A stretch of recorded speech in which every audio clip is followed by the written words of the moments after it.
చదువుతో పాటు skills, placements తో పాటు సక్సెస్ సందీప్ యూనివర్సిటీ మాత్రమే అందిస్తుంది.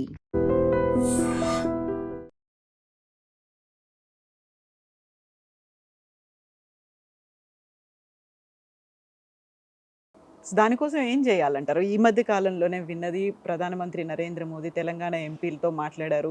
ఆ తర్వాత ఛత్తీస్‌గఢ్ మిగతా రాష్ట్రాల ఎంపీలతో మాట్లాడినప్పుడు, ఇక్కడ మనం అనుకున్నంతగా చెయ్యట్లేదు. ఓవైసీని చూసి నేర్చుకోండి. సోషల్ మీడియా కావచ్చు, మిగతాదేదైనా కానీ అంతగా అగ్రెసివ్‌గా వెళ్ళట్లేదు అనేటువంటి ఒక మాట. మాట్లాడరా? నో కామెంటా? చూసి చూడాల్సింది, నేర్చుకోవాల్సింది, ఫాలో అవ్వాల్సింది ఏం లేదా? సందర్భం అయితే చెప్తాం. ఇప్పుడు రాలేదా అసలు? ఇంకా టైం ఉందా దానికి? ఎంత టైం ఉండింది? ఎప్పటి వరకు ఉండొచ్చు? చెప్తాం. సో ఇప్పుడు లోకల్ బాడీ ఎలక్షన్స్ అనేవి ఉన్నాయి. ఇప్పుడు మళ్ళీ ఫోకస్ పెట్టాల్సినటువంటి అవసరం ఉంది. ఏం చెయ్యాలంటారు? తెలంగాణ బీజేపీ ఎలాంటి పిలుపునివ్వాలంటారు? కేవలం కేంద్రం దగ్గర నుంచి వచ్చి ఇక్కడ పరిశీలకులుగా వచ్చి లేకుంటే ఇన్ఛార్జీలు వాళ్ళు చేయాలా? ఇక్కడ ఉన్నటువంటి వాళ్ళు చేయాలా? అక్కడి నుంచి పాపం మార్గదర్శకాలు చెప్తారు, అనుభవాన్ని చెప్తారు, సపోర్ట్ చేస్తారు. చేయాల్సిందంతా లోకల్గానే కదా. మున్సిపాలిటీ ఉంది, ఆ మున్సిపాలిటీలో ఉన్న నాయకత్వం ఫస్ట్ స్ట్రాంగ్ ఉండాలి. వాళ్ళు నడిపేటువంటి జిల్లా నాయకత్వం స్ట్రాంగ్ ఉండాలి. అంతే తప్ప ఎక్కడో ఢిల్లీలో ఉన్న వాళ్ళకు పాపంకి మున్సిపాలిటీ ఎన్నికల దగ్గరికి వచ్చి డైరెక్ట్గా ఎన్నికల ప్రచారం చేసే ఆస్కారం కానీ స్ట్రాటజీ చేసే ఆస్కారం అవసరం లేదు. లోకల్ ఉంటారు, చేసుకుంటారు. ఓకే.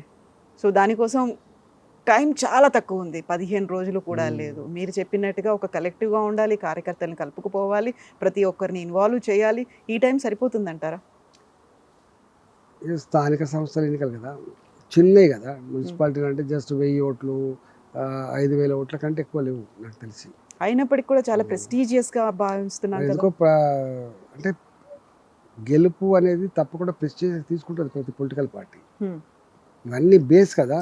అవును. రేపు వాళ్ళకి ప్రభుత్వాన్ని ఏర్పాటు చేయాలంటే సర్పంచ్లకు గెలవాలని కోరుకుంటాం, ఎంపీటీసీలు గెలవాలని కోరుకుంటారు, మున్సిపాలిటీలో క్యాప్చర్ చేసుకోవాలని కోరుకుంటాడు. ఇవన్నీతో పాటు అవి ఉంటేనే అది తప్ప కేవలం అక్కడ మాత్రమే అధికారం ఉండి మిగతా అన్ని లేకపోతే కూడా సమగ్రమైన అభివృద్ధి కానీ కోఆర్డినేషన్ కానీ ఉండే ఆస్కారం ఉండదు.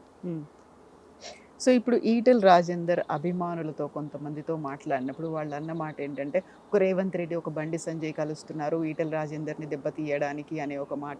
మా అన్నకి దక్కాల్సినంత ఒక పేరో గౌరవమో లేకుంటే మనం ఇప్పటిదాకా చూసినటువంటి అవన్నీ మిస్ అయిపోతున్నాయి, కొంచెం తగ్గినట్టుగా కనిపిస్తున్నాడు మా అన్న అనే మాట.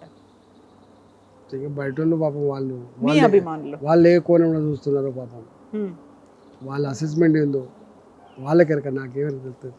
ఓకే. వాళ్ళ అభిప్రాయాన్ని ఎట్లా చెప్పగలుగుతారు?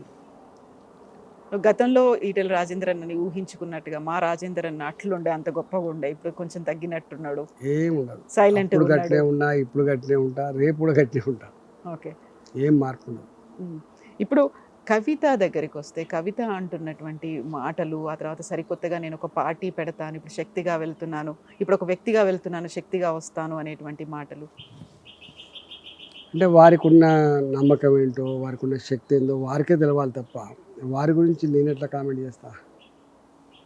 వారి అంచనా ఏందో తెలంగాణ సమాజం పట్ల, రేపు ఏం చేస్తే వారు అంటున్నట్టుగా ఎన్నడో ఒకనాడు నేను కూడా కాకపోతున్నాను అనేది అంటున్నారు. వారికి ఒక విజన్ ఉండి ఉంటుంది. మాట్లాడినరా మీతో ఏమన్నా ఈ మధ్యన? మాట్లాడాలి. అసలు టచ్లో లేరా? తెలంగాణ జాగృతి ఏ పార్టీ కాబోతోంది అన్నట్టుగా ఈసీ దగ్గర దరఖాస్తు కూడా పెట్టుకున్నారు అని తెలియదు నాకు. కొత్త పార్టీ వస్తే ఓకేనా? ఈ ప్రజాస్వామ్యం ఇది, ఎన్ని పార్టీలైనా రావచ్చు, కానీ అంతిమంగా మిగిలినవి మాత్రం రెండే మిగులుతాయి. తను ఈ మధ్య కాలంలో ఫోన్ ట్యాపింగ్ అంశం తెర మీదకి వచ్చిన తర్వాత సిట్ విచారణలు జరుగుతున్నప్పుడు గుంపు మేస్త్రికి గూఢాచారిగా సంతోష్ కుమార్ ఉన్నారు, గుంటనక్కగా హరీష్ రావు ఉన్నారు, వీళ్ళందరూ కలిసి చేస్తున్నటువంటి ఒక వ్యవహారం, ఇది డైవర్షన్ పాలిటిక్స్ ఇవన్నీ అంటున్నారు కదా. అలా పార్టీలకు అతీతంగా కలిసిపోతున్నారా? సరే, తాత్కాలికంగా డైవర్షన్ పాలిటిక్స్ అని చెప్పి కామెంట్ చేసి ఉండొచ్చు, కానీ ప్రజలకు ఇచ్చిన వాగ్దానాలని ప్రజలు మర్చిపోతారని మాత్రం భావించద్దు. ఇవాళ సపోర్ట్ చేయకుండా వచ్చు, కానీ మళ్ళీ వాళ్ళ సందర్భం వచ్చినప్పుడు వాళ్ళు మొత్తం అస్త్రాన్ని తీస్తారు, యుద్ధం చేస్తారు, బొంద పెడతారు. వాళ్ళు ఎప్పుడు ప్రజల్ని తక్కువ అంచనా వేయద్దు, అమాయకులుగా భావించద్దు, కామ్గా ఉండాలని చెప్పి భ్రమలలో ఉండద్దు. వాళ్ళు సందర్భం వచ్చినప్పుడు మళ్ళీ అగ్రెసివ్ అవుతారు. వాళ్ళ చేతిలో ఏ పవర్ అయితే ఉందో దాంతో సమాజాన్ని మార్చుకునే ప్రయత్నం చేస్తారు, పాలకులని కూడా మార్చే ప్రయత్నం చేస్తారు. ఉమ్.